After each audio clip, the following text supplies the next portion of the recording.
ഓം ശ്രീ ഗുരുഭ്യോ നമ. ലോകത്തിലെ ഏത് രാജ്യത്ത് പോയാലും അമ്മയുടെ സ്നേഹവും സേവനവും കിട്ടിയ നൂറുകണക്കിന് മക്കൾ അവിടെ ഉണ്ടാകും.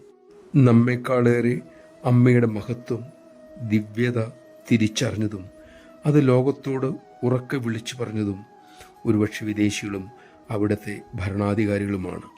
മുറ്റത്തെ മുല്ലയെ നമ്മുടെ അധികാരികൾക്ക് മണക്കാൻ അറിയില്ലല്ലോ.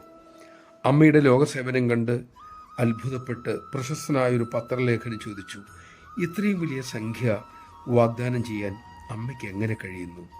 ഉടൻ തന്നെ ശാന്തമായി ആ മറുപടി വന്നു, എൻ്റെ മക്കളാണ് എൻ്റെ ശക്തി. അമ്മ തുടർന്നു, എനിക്ക് ധാരാളം നല്ല മക്കളുണ്ട്. അവരെല്ലാം അവർക്ക് പറ്റുന്നത് പോലെ ചെയ്യുന്നു. അമ്മയുടെ കുഞ്ഞുമക്കൾ പോലും പാവകളും പെൻസിലും പേനയും വെച്ച് ആ പണം അമ്മയെ ഏൽപ്പിച്ചിട്ടുണ്ട്. അമ്മയ്ക്കരിയിലെത്തുന്ന ധനം അർഹതയുള്ളവർക്ക് തന്നെ കിട്ടുമെന്ന് എൻ്റെ മക്കൾക്ക് ഉറപ്പാണ്. മക്കളുടെ ആ നല്ല ഹൃദയം മൂലം അമ്മ അത് സ്വീകരിക്കുന്നു, അർഹതയുള്ള അമ്മയുടെ മക്കൾക്ക് നൽകുന്നു. നമഃശിവായ.